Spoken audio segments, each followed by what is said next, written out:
हरे हरे कृष्ण.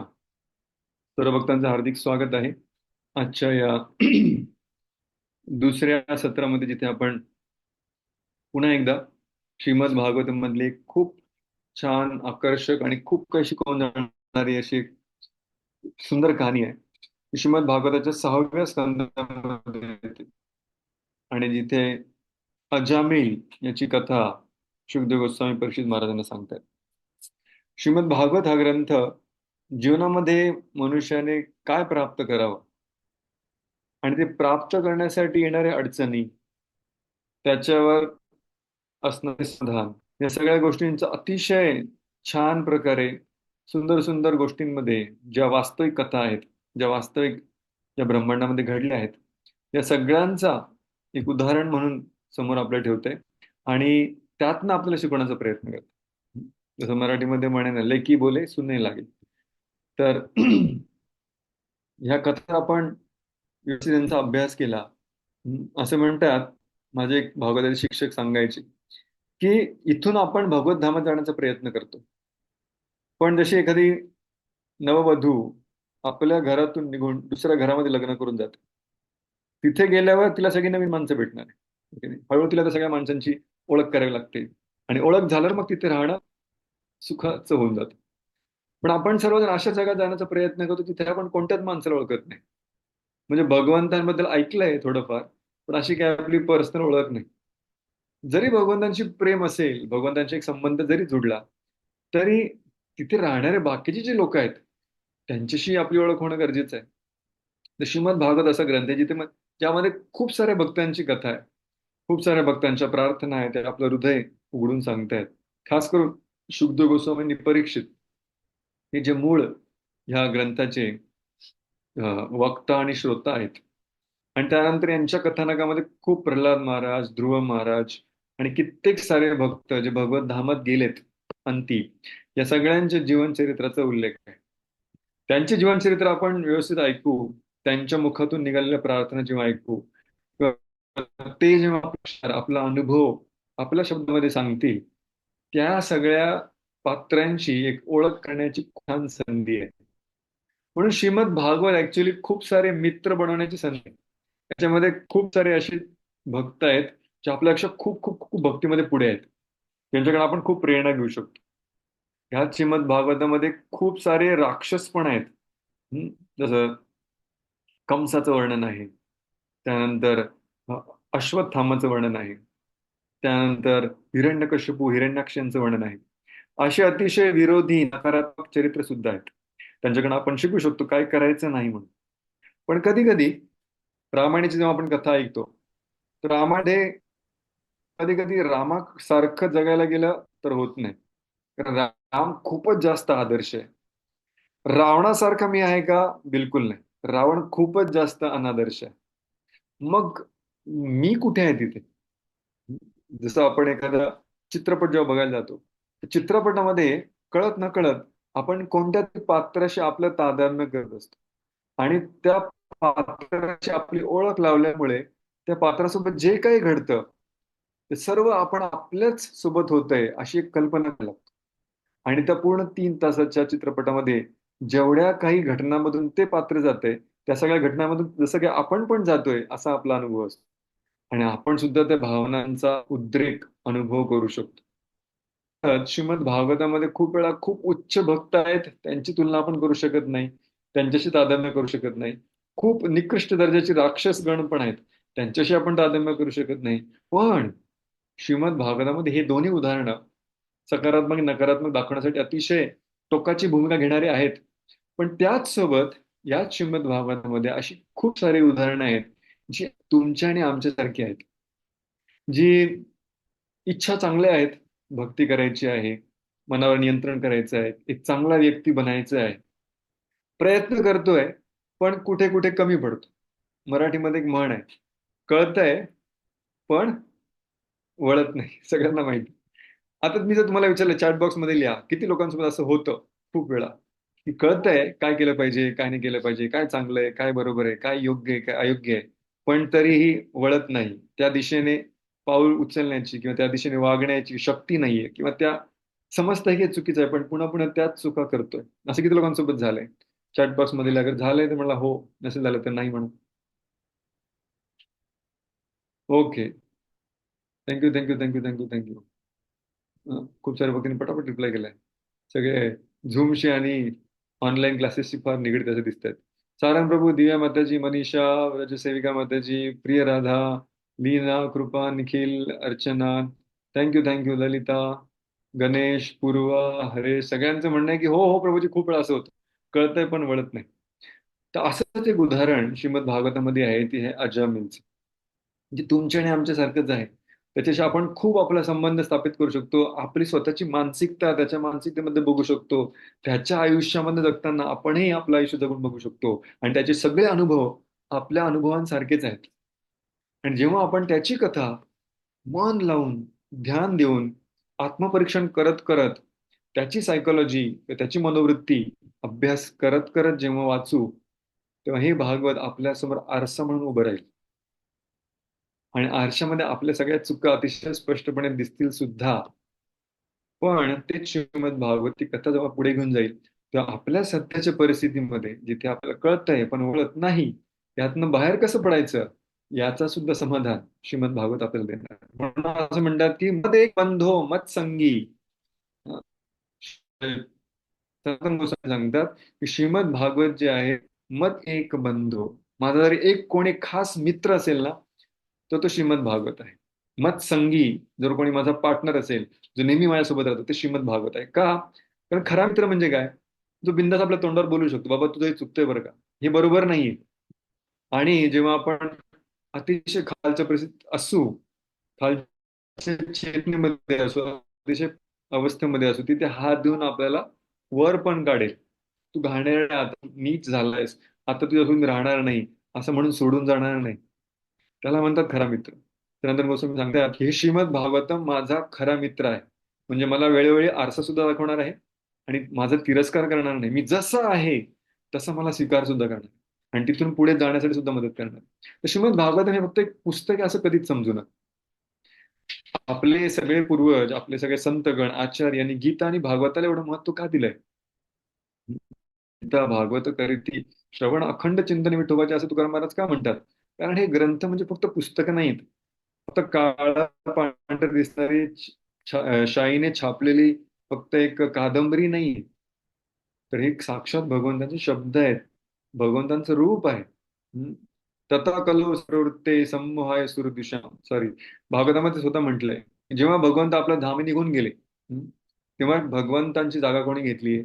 श्रीमद भागवताने घेतली, खास करून आपल्याला सुदर्शन किंवा चांगल्या प्रकारे मार्गदर्शन करण्यासाठी.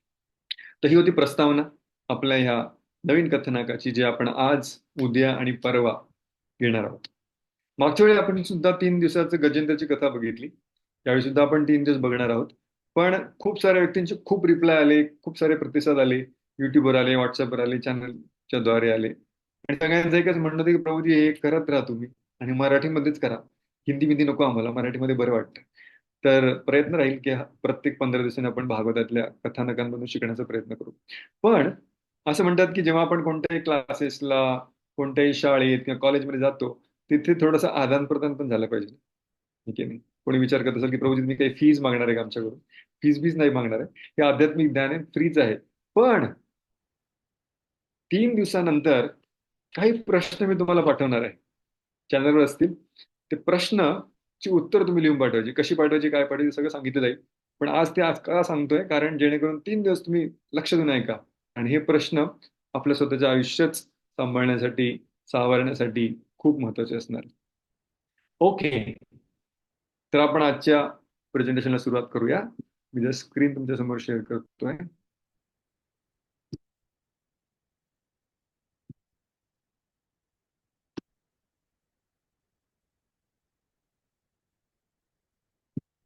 ओके, सर्वांना स्क्रीन दिसते?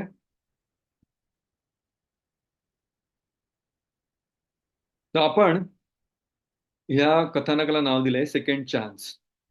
भक्तिवेदांत स्वामी श्रील प्रभुपाद यांनी फक्त भागवतातले या 3 अध्याय, 6व्या स्कंदामधला अध्याय 1, 2 आणि 3 यांना घेऊन श्रील प्रभुपादांनी एक पुस्तक लिहिलं. त्यांचे सर्व प्रवचन त्याच्यामध्ये लिहिले गेले आणि त्याला नाव दिलं गेलं सेकंड चान्स.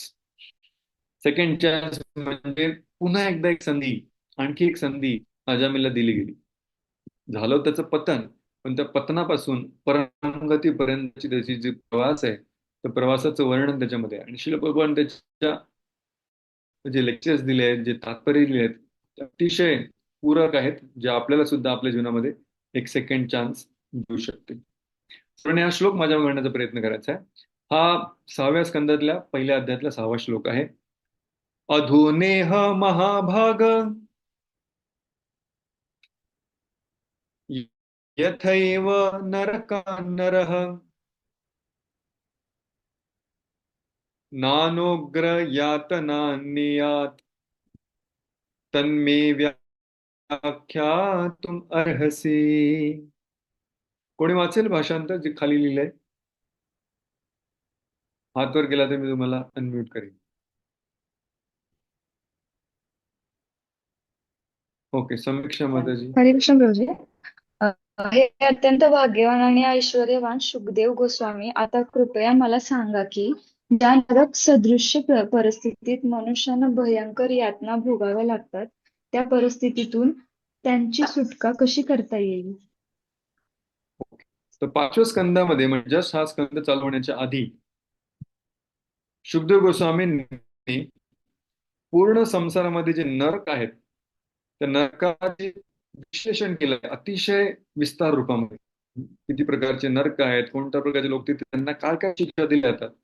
आणि हे भयंकर वर्णन ऐकल्यानंतर परीक्षित महाराज विचार करतायत की नरकांचं तुम्ही वर्णन केलं ठीक आहे, पण परीक्षित महाराज एक भक्त आहेत आणि ते विचार त्याच्या नरकामध्ये एवढी लोकांना यातना होत आहेत, हे लोक नरकात जातात कसे हे तर समजलंय, कोणतं पाप केल्याने लोक नरकात जातील हे मला माहित, हे आता समजलंय. पण त्यांचा प्रश्न आहे, या परिस्थितीत जाण्यापासून जर कोणाला वाचवायचं असेल, कोणाची सुटका त्याच्या भविष्यापासून करायची असेल, त्याच्यासाठी पण मार्ग सांगा. नुसतंच घाबरू नका की पाप करण्याकडे इकडे जाशील, तर पापाचा काहीतरी तोडगा पण असेल ना. जर मी अडकलोय कोणत्या परिस्थितीमध्ये, तिथून बाहेर निघण्याची काहीतरी व्यवस्था असेल, ती कृपया सांगा. श्रील प्रभुपाद आपल्या तात्पर्यामध्ये लिहितात. कोण वाचेल? पहिलं वाक्य फक्त.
अच्छा, कोण वाचेल?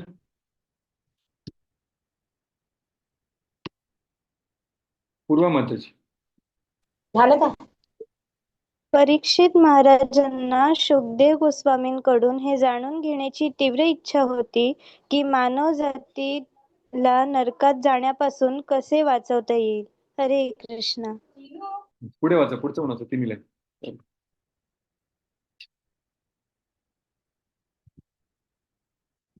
येस, पूर्वा अनम्यूट.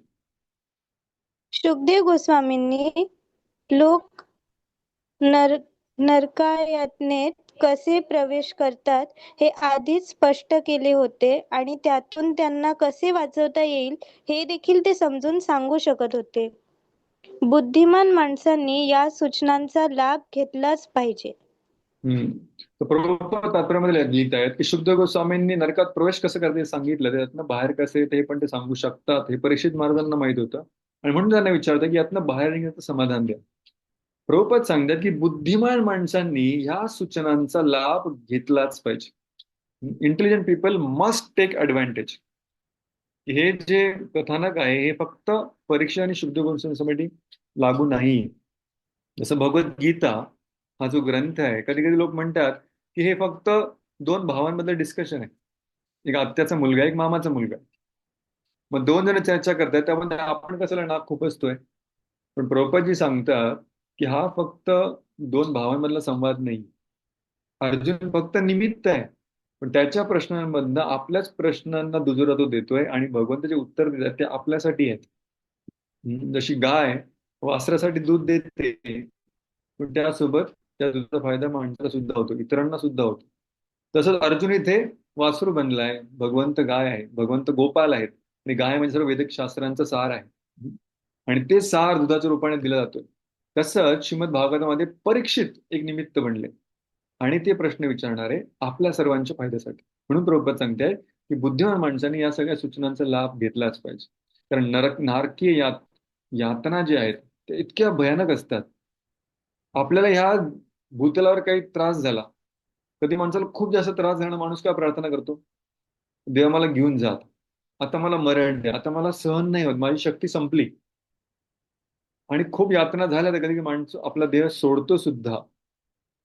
पण इथे नरकामध्ये जेव्हा व्यक्ती प्रवेश करतो, गरुड पुराणामध्ये सांगितलंय, भागवतामध्ये सुद्धा सांगितलंय मागच्या स्कंदामध्ये, की नरकामध्ये गेल्यानंतर व्यक्तीला यातना देह नावाचं एक नवीन शरीर दिलं. हा यातना देह इतका शक्तिशाली असतो की याला सर्व प्रकारच्या यातना दिल्या जाऊ शकतात, पण याचा मृत्यू होणार नाही. त्यामुळे अनंत यातना हजारो वर्षांसाठी भोगू शकतो, इतक्या त्याला यातना दिल्या जातात, म्हणून त्याला तो यातना देह दिला. तर परीक्षित महाराज विचारत आहेत की पाप तर लोक खूप प्रकारचे करतात, जाणतेपणाने अजाणतेपणाने, पण या सगळ्या पापांपासून वाचण्यासाठी काय करू शकतो. आणि म्हणून परीक्षित महाराज हा प्रश्न विचारतात. पुढे प्रभुपाद शुद्ध गोस्वामी आता उत्तर देतात. कोण असेल?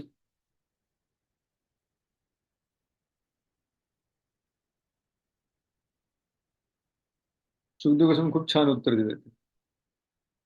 येस, दीप्ती माताजी, यू कॅन अनम्यूट.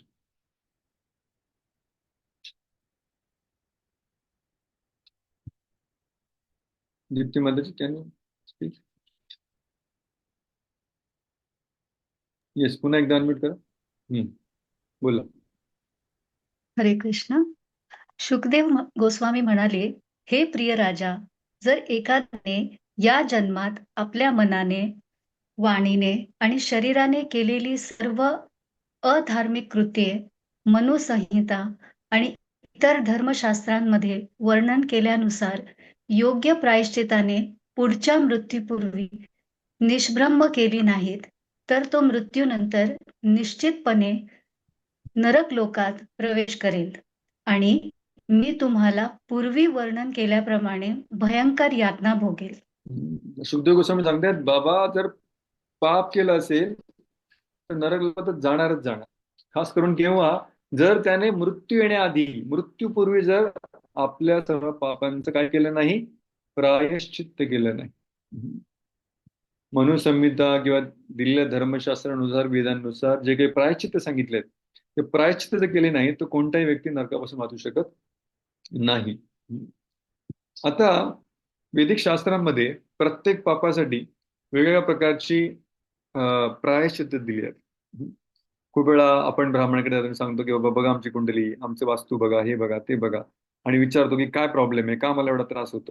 आणि मग ते सांगतात कोणाला पितृदोष आहे, कोणी मागच्या जन्मात काय केलंय, हे केलंय ते केलंय, आणि मग त्यासाठी आपण खूप साऱ्या विधी विधान, पूजा इत्यादी करतो, शांती करतो, जे या सगळ्यापासून मुक्तता होईल. तर आता परीक्षित मनाचा प्रश्न आहे की मला एक दोन पापांपासून मुक्ती नकोय, जे काही झाले गेले ह्या जन्मातले मागच्या जन्मातले सगळ्यांपासून मला मुक्ती हवी आहे, तर असं मला काहीतरी प्रायश्चित्त सांग. आता शुद्ध गोस्वामी काय प्रायश्चित्त सांगतायत ते आपण बघूया.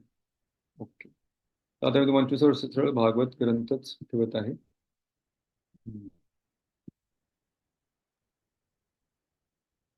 ओके, शुद्ध गोस्वामी सांगतात पुढे की वेदांमध्ये खूप सारे प्रकारचे प्रायश्चित्त दिले आहेत, पण ही प्रायश्चित्त जरी व्यक्ती करतो तरी सुद्धा तो मुक्त होईल याची थोडी गॅरंटी कमी आहे. तस्मात पुरे वाश्चिव पाप निष्कृतो यतेत मृत्यो अपविद्यतात्मना दोषस्य दृष्ट्वा गुरुलाघवम यथा अभिषक चिकित्सेत रुजाम निदानवित. ते सांगतात की ज्याप्रमाणे एखादा व्यक्ती जर आजारी पडलाय तर आजार जेव्हा छोटा आहे तेव्हाच त्याने पटकन आपल्या डॉक्टरला जाऊन दाखवलं पाहिजे जोपर्यंत आजार छोटा आहे, आणि लगेच त्याचं निदान केलं पाहिजे. जर तिथे त्याने निदान केलं नाही तर हळूहळू हा रोग पसरत पसरत जातो. तसंच आपण जोपर्यंत जिवंत आहोत त्यापेक्षा जोपर्यंत आपल्या शरीरामध्ये ताकद आहे तोपर्यंत प्रायश्चित्त केलं पाहिजे, तपस्या केली पाहिजे, आणि हे सगळे प्रायश्चित्त करून यज्ञ याग इत्यादी करून स्वतःला वाचवलं पाहिजे. आता परीक्षित राजा पण हुशार आहे. जसे परीक्षित राजा आहे तसे ते प्रश्न विचारतात पुन्हा एकदा, की प्रायश्चित्त करणाऱ्या खूप साऱ्या लोकांना मी बघितलंय, पण तुम्हाला स्लाइड दिसते माझी पुढची. राजा म्हणतोय, दुष्ट श्रुताभ्याम यत पापम जाननप्यात्मनो हितम करोति भूयो विवशः प्रायश्चित्तम अथो कथम. परीक्षित राजा म्हणाले, एखाद्याला पाप कर्म त्याच्यासाठी हानिकारक आहे हे माहीत असू शकते, कारण तो प्रत्यक्ष पाहतो की गुन्हेगाराला सरकारकडून शिक्षा दिली जाते आणि सर्वसामान्य लोक त्याची निंदा करतात. तसेच तो धर्मग्रंथ आणि विद्वान पंडितांकडून ऐकतो की पाप कर्म केल्यामुळे परलोकात नरक यातना भोगाव्या लागतात. असे ज्ञान असूनही, प्रायश्चित्त करूनही माणूस पुन्हा पुन्हा पाप करण्यास भाग पडतो. म्हणून अशा प्रायश्चित्तांचे काय मूल्य आहे? परीक्षिताचा प्रश्न, जो आपण पहिले प्रश्न विचारला, कळतंय पण वळत नाही, तोच प्रश्न आहे. ते विचारतायत की व्यक्तीला माहिती आहे की हे पाप आहे, त्याने ऐकलंय संतांकडून, त्याने वाचलंय शास्त्रांमध्ये, आणि त्याला हे पण समजले की याचे काही प्रायश्चित्त करावे लागतील. त्याने प्रायश्चित्त सुद्धा केलेत, पण हे प्रायश्चित्त केल्यानंतर सुद्धा पहिले केलेल्या पापाचं प्रायश्चित्त केलं हो, पण प्रायश्चित्त केल्यानंतर व्यक्ती पाप करत नाही का? परीक्षित राजा सांगतोय की त्याच्यानंतर सुद्धा तो पाप करतच राहतो, ठीक आहे नाही. मग हा जर पुन्हा पुन्हा पाप करतोय, पुन्हा प्रायश्चित्त करतोय, पण प्रायश्चित्त केल्यानंतर सुद्धा पुन्हा पाप करतोय, मग त्याचा काय फायदा? प्रभुपाद सांगतात उपदेशामृत ग्रंथामध्ये की असं हे जे प्रायश्चित्त आहे, मन्ने कुंज रस उच्चवत. परीक्षित राजा पुढच्या श्लोकामध्ये सांगतात की असं हे जे प्रायश्चित्त आहे ते एखाद्या हत्तीचा आंघोळ करण्यासारखं आहे. आता हत्तीचा आंघोळ करण्यासारखं म्हणजे काय? हत्ती आंघोळ करतो पाण्यामध्ये, नदीमध्ये जाऊन, पण बाहेर आल्यावर काय करतो? पुन्हा किनाऱ्यावर जी माती आहे त्याची सवय येते, त्याची आवड येते, तर ती सगळी माती पुन्हा सोंडीने उचलतो आणि आपल्या स्वतःच्या अंगावर टाकतो. मग आत्ताच आंघोळ केली होती आणि पुन्हा स्वतःवर माती शिंपडतोय, मग काय उपयोग झाला? तसंच खूप वेळा लोक म्हणतात की बाबा तुमचं कर्मच सुधरत नाहीये, तुम्ही काय परत परत यज्ञ करतायत, शांती करतायत, पुन्हा पुन्हा तेच पाप करतायत, मग काय उरतंय? लोक धार्मिक पण आहेत, लोक देवाला मानतात सुद्धा, खूप साऱ्या मंदिरामध्ये जातात, साकडं घालतात, पूजा अर्चना करतात, खूप साऱ्या विधिविधानांचं पालन करतात, उपवास करतात, व्रत करतात, या विचाराने की सगळ्या पापांपासून मुक्त होईल.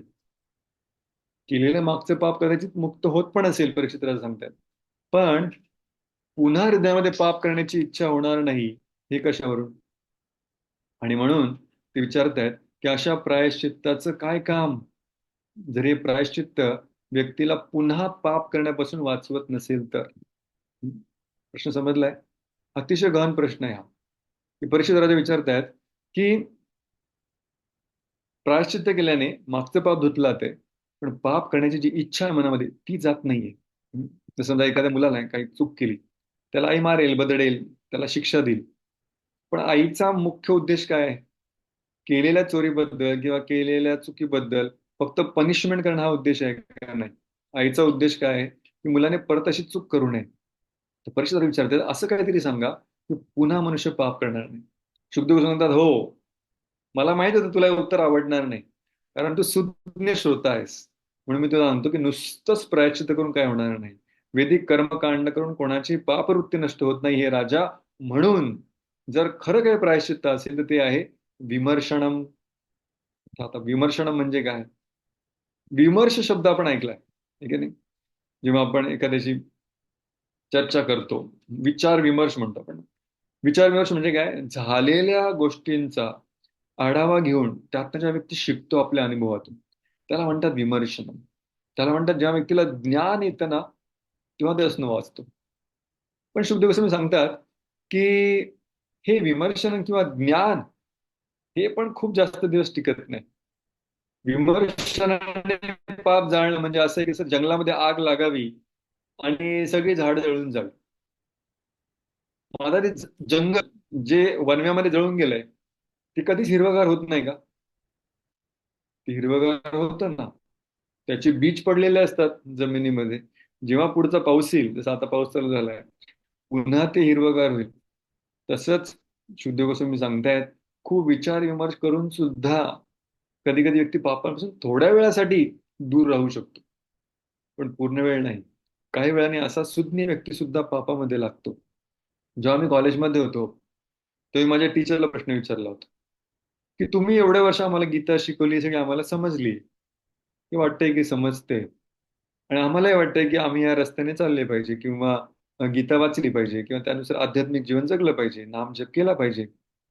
पण माझा प्रश्न असा आहे की समाजामध्ये खूप सारे साधू ऑलरेडी भटकत आहेत, आणि त्यापैकी प्रत्येक 1-2 वर्षांनी कोणता ना कोणता साधू जेलमध्ये जातोय, किंवा त्याचे काहीतरी पाप उघडकीस येत आहेत, किंवा तो कोणत्या तरी स्कॅन्डलमध्ये सापडतोय, किंवा मोठमोठ्या साधू संतांमध्ये सुद्धा आपल्याला भांडणं दिसत आहेत. मग जर आमच्या समोर उदाहरणच नाहीये, तर मग आम्ही कसं पुढे चालणार, किंवा समाज आध्यात्मिक मार्गावर कसा चालणार? माझा प्रश्न होता की एवढं ज्ञान असून सुद्धा ज्ञानी व्यक्ती पाप कसा करतो? तर गीतेमध्ये बघून ते सांगतात, जर मनावर ताबा नसेल, आता हे मनावर ताबा ठेवणं फार सोपी गोष्ट नाहीये. गीतेमध्ये बघून ते सांगतात, अं, विपश्चितो अपि, एखादा व्यक्ती खूप हुशार असेल, खूप चांगल्या घरामध्ये जन्माला आला असेल, त्याला खूप चांगले संस्कारही असतील, पण असा व्यक्ती सुद्धा मनाचा ताबा सोडू शकतो जर तो भगवंतांशी निगडीत नसेल, जर त्याने भगवत सेवेवर स्वतःला लावला नसेल. तेव्हा शुद्धदेव गोस्वामी परीक्षित महाराज सांगतात, कर्मकांडाने पण पापमुक्ती होणार नाहीये, आणि ज्ञान मार्गाने सुद्धा पापमुक्ती होणार नाही. जर व्यक्तीला पूर्ण शुद्ध व्हायचं असेल तर एकच रस्ता आहे. सांगतात, केचित केवल या भक्त्या वासुदेव परायण अघम धुन्वंती कास्नेय निहारम इव भास्कर. ते सांगतात की जसा सूर्य जेव्हा उगवतो, त्या सूर्य उगवल्यावर धुकं जसं गायब होतं, कायमसाठीच गायब होतं. जोपर्यंत सूर्य आहे तोपर्यंत धुकं येणारच नाही. तसं जेव्हा भक्तीचा उदय होतो, सर्व काही पाप वृत्ती मुळापासून नष्ट होते, आणि तिथे पुन्हा पाप उगवण्याची संधी राहत नाही. आता हे ऐकल्यावर परीक्षित वाटलं की हे खरं आहे का? पण असं खरंच होऊ शकतं का? कारण खूप साऱ्या आध्यात्मिक मार्गामध्ये पुन्हा पुन्हा लोकांचं पतन होतं, हे मी बघतोय. पण तुम्ही सांगतायत की नाही, भक्ती केल्याने, नामस्मरण केल्याने, भगवंतांची आराधना केल्याने व्यक्ती शुद्ध होऊ शकतो पूर्णतः. याच्यावर मी कसा विश्वास ठेवू? काही दिवसांपूर्वी मी थोडासा रिसर्च करत होतो की सवयी कशा मोडाव्यात. खूप वेळा लोकांचा हा प्रश्न असतो, हॅबिट. माझ्या ज्या सवयी आहेत, ज्या लहानपणीपासून लागल्या आहेत, किंवा ज्या मोठ्या वयापासून लागल्यात, आणि त्या 20-30 वर्षापासून तीच सवय, ती जातच नाही. हं? किती लोकांचं असं आहे की काही सवयी अशा आहेत ज्या आपल्याला माहित आहे की त्या आवडत नाही आपल्याला, त्या आपली सोडायची इच्छा आहे, खूप आपण प्रयत्न करतो, थोड्या वेळासाठी त्या जातात, पण पुन्हा पण येतात. किती लोक अशा सवयींसोबत स्वतःचा संघर्ष करतायत. चॅट बॉक्समध्ये लिहा हो किंवा नाही, हो असेल तर हो लिहा, नाही नसेल नाही. तर हॅबिट या सुधारणं किंवा यांच्यावर काम करणं अतिशय महत्वाचं, पण अतिशय अवघड सुद्धा आहे. तर एकदम एक पुस्तक वाचतो आता, हे काही आध्यात्मिक पुस्तक नाही, पण एक खूप प्रसिद्ध पुस्तक आहे, ॲटॉमिक हॅबिट्स म्हणून. त्याच्यामध्ये खूप छान उदाहरण दिलं होतं. त्यात एक उदाहरण दिलं, तो एक प्रश्न आहे, तो तुम्हाला विचारतो मी आता, तुम्हाला उत्तर द्यायचं सर्वांना चॅट बॉक्समध्ये. प्रश्न असा आहे की एक व्यक्ती आहे, त्याला स्मोकिंग किंवा सिगारेट, धूम्रपान करण्याची फार वाईट सवय, आणि कित्येक वर्षांपासून आहे. पण त्याला समजायला लागलं की आता खोकला यायला लागलाय, आता त्रास पण होतोय, घरामध्ये लहान मुलं पण आली आहेत, आता ह्या सर्वांसमोर मी स्मोकिंग करणं हे काही बरं वाटत नाही, मी काही चांगलं उदाहरण प्रस्तुत करत नाही. तेव्हा मी कमीत कमी माझ्या मुलांसाठी तर मी एक चांगला व्यक्ती बनणं गरजेचं आहे. आता मला स्मोकिंग सोडायचंय. आता तो पार्टीत जातो आणि तो विचार करतोय की आज मी काही स्मोकिंग घेणार नाही, भले माझ्या मित्रांनी आग्रह केला तरी मी स्मोकिंग करणार नाही. आणि त्याचा एक मित्र येतो आणि सांगतो की अरे बरं झालं तू आलास, थोडी कंपनी देशील मला. आणि त्याने लगेच त्याला सिगारेट ऑफर केली. पिशील का? तो म्हणाला की नाही नाही, मी ना सिगारेट सोडण्याचा प्रयत्न करतोय, त्याच्यामुळे आता काही मी सिगारेट घेऊ शकत नाही. त्याचं उत्तर लक्षात ठेवा. त्याचं उत्तर काय आहे? मी सध्या सिगारेट सोडण्याचा प्रयत्न करतोय, तेव्हा मी काही तुझी सिगारेट घेणार नाही. Very good. दुसरा व्यक्ती आहे, त्यालाही समजलंय तोही सिगारेट मध्ये फार व्यसनी आहे आणि त्यालाही सोडायची आहे. आणि तो पण एका पार्टीला गेलाय, त्याच्या पण मित्रांनी त्याला ऑफर केली सिगारेट. पण तो सांगतोय की मी सिगारेट सोडली, मी काही सिगारेट घेऊ शकत नाही. I am no more a smoker. आता मला सांगा, पहिल्याचा आणि दुसऱ्यांचा प्रयत्न एकच आहे, दोघांचं उत्तर थोडं वेगळं आहे, त्याच्यामागे दोघांची मानसिकता वेगळी. पण दोघांपैकी कोणता यशस्वी होण्याचे चान्सेस जास्त आहे, पहिला की दुसरा? कोण जास्त लवकर त्या सवयीतनं बाहेर येऊ शकतो, पहिला की दुसरा? Okay, thank you thank you thank you thank you thank you. खूप सारे उत्तर आले, सगळ्यांचं ऑलमोस्ट उत्तर सेकंडच आहे. काही काही लोकांचं उत्तर पहिलं पण आलंय. ओके, विचार करताय मी, सगळे कॉपी करून लिहित नाही. ओके, दुसरं झालंय का? कारण दुसऱ्याचं उत्तर थोडं जास्त कन्व्हिन्सिंग वाटलं आपल्याला. त्याचं उत्तर काय होतं? मी सिगारेट सोडली आहे. आणि पहिल्याचं होतं की मी सिगारेट सोडण्याचा प्रयत्न करतोय. आता दोघांची परिस्थिती सारखीच आहे, दोघांनी आजच निर्णय केलाय किंवा कालच निर्णय केला की बाबा सिगारेट सोडली पाहिजे. पण एकाने स्वतःची ओळख मनामध्ये अजूनही मी स्मोकर आहे, मी धूम्रपान करणारी व्यक्ती हीच ओळख आहे, आणि ह्या ओळखीपासून मला पुढे जायचंय असं तो विचार करतो. पण तो दुसरा व्यक्ती आहे, त्याने आपली ओळखच बदलली. तो म्हणतो की मी पितच नाही सिगारेट, मी आता ती सोडलेली आहे already. I am no more smoker. ते पुस्तक तिथे लेखक सांगतात की हा जो बदल आहे ना, हा बदल म्हणजे स्वतःची जी ओळख आहे ती बदलण्याचा मुख्य याच्यामध्ये फरक आहे. पहिल्या व्यक्तीने अजून स्वतःची ओळखच बदलली नाही, दुसऱ्या व्यक्तीने स्वतःची ओळख बदलली आहे. शुकदेव गोस्वामी हेच सांगता इथे, पापांचं प्रायश्चित्त करणं म्हणजे वरकरणी समाधान शोधण्यासारखं आहे, किंवा ज्ञान एकत्रित करणे, किंवा धूम्रपानाने काय काय त्रास होणार आहे, काय काय केल्याने धूम्रपान सुटू शकते, हे सगळं ठीक आहे. म्हणजे थोडे मोठे टिप्स अँड टेक्निक्स, त्याला आपण कर्मकांड म्हणू. थोडं ज्ञान इकडनं तिकडनं जे भेटलं व्हॉट्सअपवरनं, चॅट जीपीटीवरनं वगैरे वगैरे, याला आपण ज्ञानकांड म्हणू. हे दोन्ही कामं येणार नाही. कामं काय येणार आहे? जोपर्यंत व्यक्ती आपली स्वतःची ओळख बदलत नाही. आता ओळख ही काही खूप वरकरणी नसते. ओळख ही आपली स्वतःची अस्तित्वाचा मुख्य घटक आहे. जसं दोन लोकांचं जेव्हा भांडण होतं ना, खास करून मुंबईमध्ये ट्रेनमध्ये खूप लोकांची भांडणं होती, आणि भांडण कधी कधी एकदम शिगेला पोहोचलं ना, अतिशय आवाज वाढायला लागले, म्हणलं हातापायवर आलं, आणि तरी भांडण सुटत नाहीये, आणि समोरचा ऐकतच नाही तरी हा बोलतोच आहे. मग त्या समोरच्याला प्रश्न पडतो की एवढा याच्यामध्ये कॉन्फिडन्स कसं काय? तो काय विचारतो मग शेवटी, काय समजतो तू स्वतःला? काय समजतो तू स्वतःला म्हणजे काय? की त्याची अस्तित्वाची, त्याची स्वतःची ओळख काय आहे? तुझा अहंकार कुठे आहे? तुझी आयडेंटिटी काय आहे, तू विचारतो. कारण व्यक्ती जे काय करत असतो ना, हे त्याच्या आतली त्याची स्वतःची, त्याने जी ओळख बनवली आहे त्या आयडेंटिटी पासून, त्या ओळखीपासून आपले सगळे विचार, आपला सगळा आपली सगळी कार्य, आपल्या सगळ्या प्रतिक्रिया, ह्या त्या आतल्या ओळखीपासून येत असतात. त्याला आपण इगो म्हणतो खूप वेळा. पण इगो हा शब्द खूप नकारात्मक सध्या तयार झालाय, कारण खूप वेळा इगो हा आपल्याला नकारात्मक दिसतो. पण गीता सांगते की हा इगो जो आपल्याला ह्या समाजात दिसतो, हा, याला आपण मिथ्या अहंकार म्हणतो. मिथ्या म्हणजे जो चुकीचा आहे, याचा अर्थ खरा अहंकार सुद्धा आहे, चांगला अहंकार सुद्धा आहे, पॉझिटिव्ह इगो सुद्धा आहे. जर मिथ्या अहंकार हा आपल्याला एक नियंत्रक, एक भोक्ता, एक मालकाचा अनुभव देत असेल, तर खरा अहंकार म्हणजे काय ते शोधलं पाहिजे. शुद्ध गोस्वामी सांगतात, ज्या व्यक्तीला समजेल की मी कोण आहे, म्हणजे जेव्हा त्याची ती ओळख पटून जाईल की मी छोटासा भगवंतांचा अंश, ममेवांशो जीवलोके जीवभूता सनातनः मन षष्ठाणी इंद्रियाणी प्रकृतीस्थानी कर्षती. मी हे शरीर नाही, मी हे मन नाही, मी हे इंद्रिय नाही, तर मी ह्या भगवंतांचा छोटासा अंश आत्मा आहे. आणि भगवंतांचा अंश असल्या कारणाने मी भगवंतांचा नित्य सेवक आहे. भक्ती स्वीकार करणे म्हणजे काय? कर्मकांड आणि ज्ञानकांडाच्या पुढे जाऊन भक्ती का मदत करते? वरकरणी अध्यात्म, वरकरणी धार्मिकता पालन करून का आपण आपल्या स्वतःला बदलू शकत नाही? का व्यक्तींचं हृदय परिवर्तन होत नाही? का आपल्याला लोकांच्या जीवनामध्ये परिवर्तन दिसून येत नाही? हे परिवर्तन भक्तीमध्ये आल्यावर का दिसतंय? कारण भक्ती आपल्याला ही ओळख बदलायला सांगते की मी या जगाचा मध्ये भोगता नाही, मी या जगामध्ये भगवंतांचा सेवक आहे. जसं दुसऱ्या व्यक्तीने ठोकून सांगितलं की I am no more a smoker, मी धूम्रपान करतच नाही. त्याने काय बदलली? स्वतःची ओळख.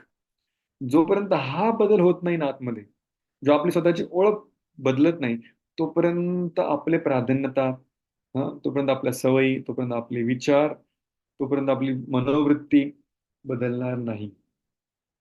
पण ही ओळख बदलणं फार मोठं काम आहे. याला फार मेहनत लागते. खूप साऱ्या गोष्टी व्हायला लागतात, तेव्हा ओळख बदलते. आपण जर खूप साऱ्या संतांचं चरित्र वाचलं, खूप साऱ्या आध्यात्मिक प्रगतीशील व्यक्तींची जी चर्चा केली, तर ह्या सगळ्यांच्या जीवनामध्ये काहीतरी घडलंय आणि मग त्यांच्या आतमध्ये ते परिवर्तन झालंय. अंतर्मनामधून त्यांची स्वतःची आयडेंटिटी त्यांनी बदलली आणि ते स्वतःला आता भोगता किंवा फक्त या जगामध्ये मौज मजा करणारा एक व्यक्ती, संधी साधू नाही समजत आहे. ते स्वतःला भगवंतांचा एक सेवक आणि एक साधू जीवन जगण्याचा प्रयत्न करतात. मग ते ग्रहस्थ असो किंवा ब्रह्मचारी असो. किती लोकांनी अशी काही उदाहरणं कधी आपल्या जीवनात बघितली आहे किंवा ऐकली आहे? खास करून सद्यस्थितीमध्ये आपल्या आजूबाजूच्या लोकांची याच काळामध्ये जी घडलेली, ज्यांच्या जीवनामध्ये खूप मोठं परिवर्तन आलं. मग त्यांचा स्वभाव पहिले आधी एक होता आणि नंतर मात्र अचानक एक वेगळाच व्यक्ती निर्माण झाला. पण मध्ये काहीतरी एक घटना घडली किंवा मध्ये काहीतरी मोठा हादसा झाला आणि मग हे परिवर्तन झालं. किती लोकांनी अशा व्यक्तींबद्दल कधी ऐकलंय की कधीतरी काहीतरी घडलं आणि मग त्यांनी आपल्या जीवनामध्ये खूप परिवर्तन त्यांच्यामध्ये घडून आलं. आधी ती एक वेगळी पर्सनॅलिटी होती आणि नंतर मात्र एक वेगळी पर्सनॅलिटी निर्माण झाली. अगर तुम्ही ऐकलं असेल तर चॅट बॉक्समध्ये हो लिहा, नसेल ऐकलं तर नाही लिहा. किंवा कोणत्या संतांच्या चरित्रांमध्ये ऐकलं असेल की बाबा पहिले असा होता आणि मग असं घडलं आणि मग तो एकदम बदलला आणि एक वेगळाच व्यक्ती निर्माण झाला. हम्म? किती लोकांनी वाल्मिकी मुनींची कहाणी ऐकली? वाल्मिकी सगळ्यांनी ऐकली असेल. तर वाल्मिकी कोण होते आधी? वाल्या कोळी होते, ठीक आहे. आता हे वाल्या कोळी नंतर काय म्हणले? वाल्मिकी. वाल्या कोळी कोण होता? शिकार करणारा, मांस भक्षण करणारा व्यक्ती होता आणि अचानक परिवर्तन, याला म्हणतात परिवर्तन. परिवर्तन काय बदल? एक संत निर्माण झाले, एक कवी झाले, एक विद्वान व्यक्ती, ते पूर्ण रामायण लिहू शकले. काय घडलं त्यांच्या जीवनामध्ये असं? कोण सांगू शकेल? त्यांच्या जीवनामध्ये असं काय घडलं की जे वाल्याचे वाल्मिकी झाले? नारद मुनी त्यांना भेटले, संतांचा संघ भेटला त्यांना, है की नाही? गुरुची प्राप्ती झाली. आता जेव्हा आपण आपल्या जीवनामध्ये परिवर्तन आणण्याचा प्रयत्न करतो, आपण थोडं भक्तीचे प्रवचन ऐकतो, थोडं भक्तांचा संघ आपल्याला भेटतो, आपल्या मनामध्ये एक इच्छा निर्माण होते की मी सुद्धा जसा मी सध्या आहे एवढा काही चांगला आहे, असं काही वाईट पण नाहीये, पण माझं मी स्वतःचं एक आदर्श रूप नाही. मी खूप काही चांगलं करू शकतो, ठीक आहे नाही? माझ्यामध्ये खूप काही ताकद आहे, माझ्यामध्ये खूप पोटेन्शियल आहे. पण ही सगळी बाहेर आणण्यासाठी ना मला स्वतःमध्ये परिवर्तन घडून आणायचं. तुमचे किती लोक असे आहेत जे स्वतःमध्ये पॉझिटिव्ह परिवर्तन आणण्याची अपेक्षा अजूनही ठेवून आहेत, ज्यांना अजूनही आशा आहे की बाबा काहीतरी अजून परिवर्तन माझ्या जीवनात झालं पाहिजे, अशी किती लोकांची अपेक्षा आहे? चॅट बॉक्समध्ये लिहा हो, की मला परिवर्तन हवं आहे. जसा मी आहे तसा इतका योग्य नाहीये, आणखी पुढे जाऊन थोडं परिवर्तन पाहिजे. Very good, thank you. हे जे परिवर्तन आहे, हा आपला मुख्य विषय आहे 3 दिवसांसाठी. हे परिवर्तन नक्की होतं कसं, आहे की नाही? आपण खूप वेळा उदाहरणं बघतो दुरून, अरे पहिले असे होते आता असे झाले, हा पहिले असा होता असं झाला, पहिले ही अशी होती आता ती एकदम सुधारली. आपल्याला खूप सारे, म्हणजे फक्त मी भक्तांचीच गोष्ट करत नाही, समाजामध्ये पण खूप साऱ्या लोकांच्या जीवनात परिवर्तन होतं. आधी तो खूप एक्स्ट्रोवर्ट असतो, अचानक इंट्रोवर्ट होऊन जातो. आधी खूप मोठा काहीतरी क्रिकेटर, खेळाडू, दादागिरी करणारा फिरत असतो, नंतर अचानक तो कुठेतरी समाज कल्याण, मानव सेवा अशा गोष्टींमध्ये निघून जातो. असे खूप साऱ्या घटना आपल्या जीवनात आपण बघतो. पण आपल्यालाही कुठेतरी वाटत असतं की माझ्या जीवनामध्ये सुद्धा असे परिवर्तन झालं पाहिजे. एवढं मोठं नाही, पण थोडं तरी झालं पाहिजे. परिवर्तन होणं हे याच्यासाठी खूप साऱ्या गोष्टी लागतात. पण याच्यामधल्या कोणत्या कोणत्या गोष्टींनी कसं कसं परिवर्तन होतं हे आपण अतिशय सायकोलॉजिकली हळूहळू व्यक्ती कोणत्या कोणत्या टप्प्यातनं जातो तेव्हा त्याचं चरित्र सुधारतं. हे आपण ह्या अजामिलच्या कहाणीमधनं बघणार. म्हणून ही अजामिलची कहाणी आपल्यासाठी फार फार महत्वाची. शुद्ध गोस्वामी सांगतायत, केचित केवल या भक्त्या. भक्तीमुळे व्यक्तीचं हृदय पूर्ण परिवर्तन होतं आणि म्हणून फक्त तो मागच्या पापांपासूनच नाही, तर भविष्य काळामध्ये सुद्धा पाप कर्मांपासून दूर राहतो. हे नक्की कसं झालं हे आपण अजामिलच्या कहाणीमधनं बघणार. तर हे सांगितल्यानंतर शुद्ध गोस्वामी सांगतात की तुला वाटत असेल की भक्तीमुळे होतं असं मी फक्त बोलतोय. Let me give example. शुद्ध गोस्वामी सांगतात की आता मी तुला उदाहरण देतो, की हे खरंच कशा प्रकारे घडू शकतं. आणि मग ते सांगतात की खूप वर्षांपूर्वीची गोष्ट आहे, जिथे कान्यकुब्ज नावाच्या एका क्षेत्रामध्ये अजामिल नावाचा एक ब्राह्मण राहत होता. एक मिनिट द्या मला.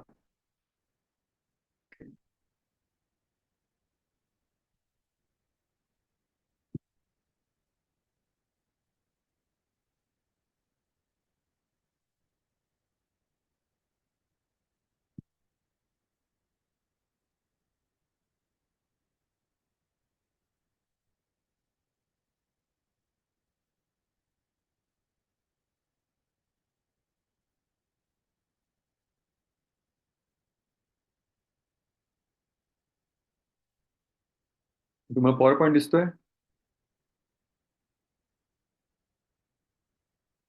असं दिसत असेल.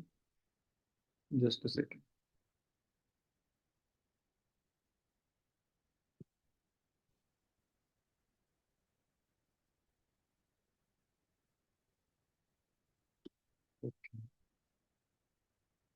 Technical issue.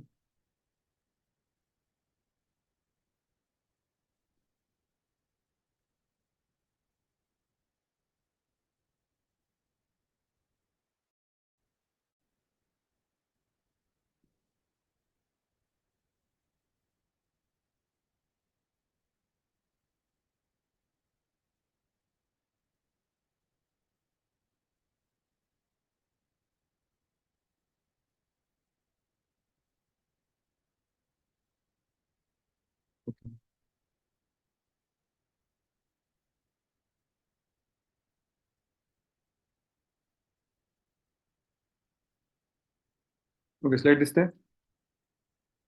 ओके.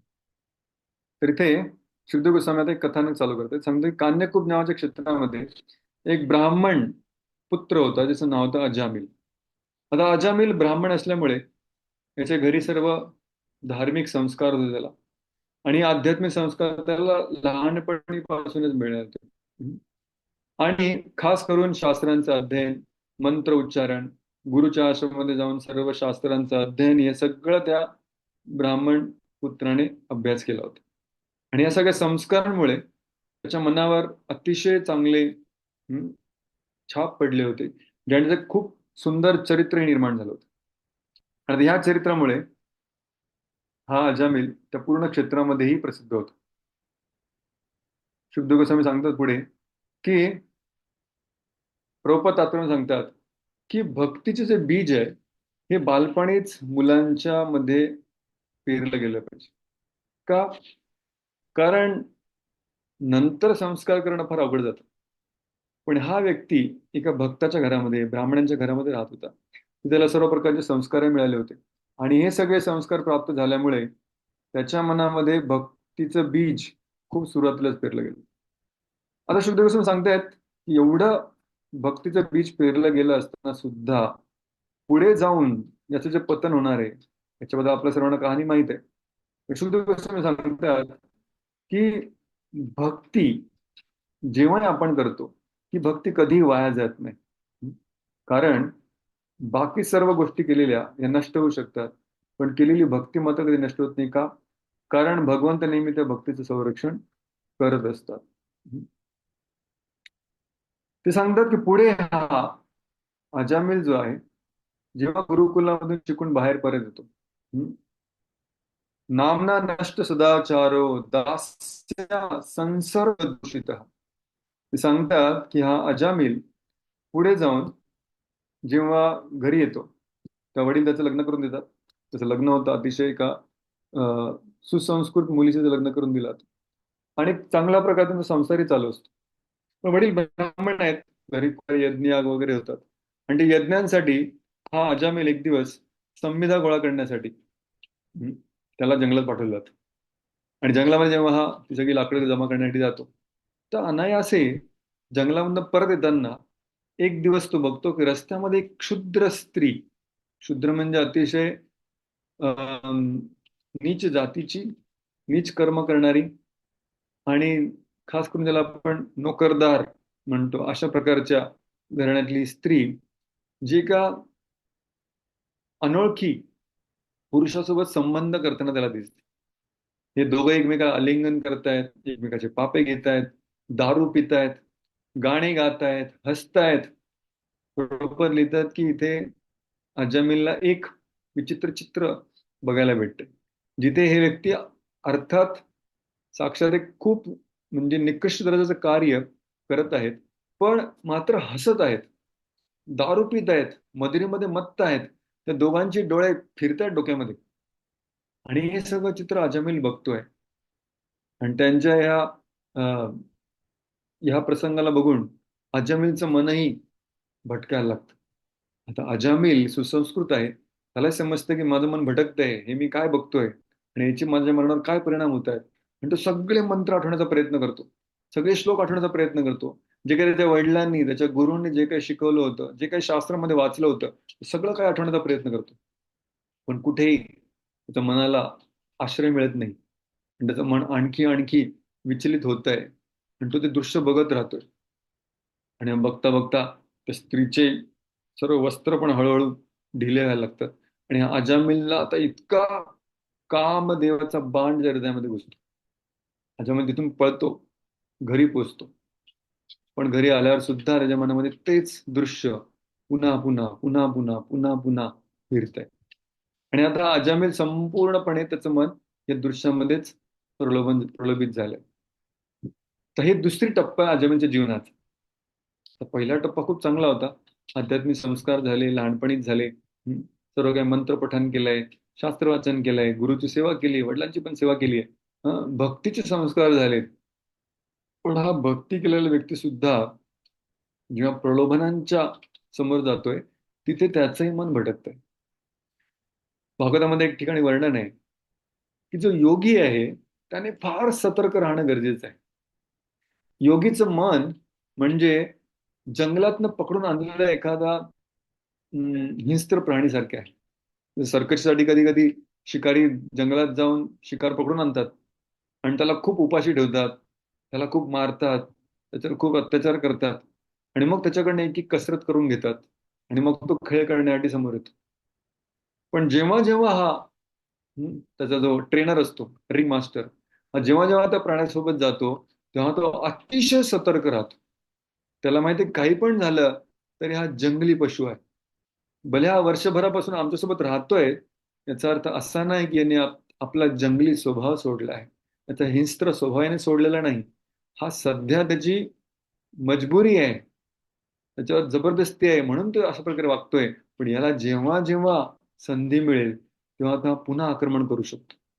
हे माहीत असून योगी नेहमी सतर्क करून आपल्या मनाशी डील करत असतो. तर इथे भक्त याच्यावर भले भक्तीचे खूप संस्कार झाले असतील, पण याचा अर्थ असा नाही की आपण बिनधास या जगामध्ये सर्व काही दृश्य बघू शकतो, सर्व काही ऐकू शकतो, सगळ्या प्रकारच्या कार्यक्रमांमध्ये भाग घेऊ शकतो, सगळ्या प्रकारच्या न्यूज बघू शकतो. नाही, आपण जे काय करतोय, हे आपण गजेंद्रच्या कहाणीमध्ये सुद्धा चर्चा केली होती, आपण जे काय करतोय हे सगळ्यांच्या आपल्या मनावर संस्कार होत आहेत. आपण भक्ती केली त्याचे सुद्धा संस्कार आहेत, पण आपण जे काही चुकीचं काम करतोय त्याचे सुद्धा संस्कार आहेत. अजामिल भक्त आहे, सर्व मंत्र उच्चारण करतोय, पण त्याचं मन मात्र आता पूर्णपणे भटकलंय. हा अजामिल आता घरी आल्यावर त्याला आपली बायको काही सुंदर वाटत नाही, त्याला फक्त या वैश्यच स्मरण होतंय. आणि तो सांगतो की बाबा, आपल्या घरामध्ये खूप काम आहे, आपल्याला पण एक मोलकरणीची आवश्यकता आहे. आणि तो ह्या स्त्रीला बरोबर नोकरदार म्हणून घरात आणतो. काही दिवस ती नोकरदार म्हणून राहते. हळूहळू अजामिल तिच्या प्रेमामध्ये वेडा होऊन आपल्या सुशिक्षित, आपल्या सुशील, सुसंस्कृत पत्नीला सोडून देतो. आईवडिलांना घराबाहेर काढतो आणि त्या वैश्यासोबतच संसार थाटायला चालू करतो. आणि हा अजामिल आता हळूहळू या वैश्याची सर्व काही इच्छा पूर्ण करण्यासाठी प्रयत्न करायला लागतो.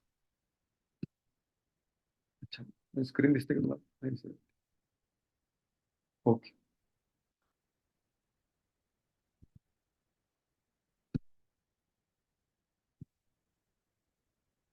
तर ही त्याची पतनाची सुरुवात आहे.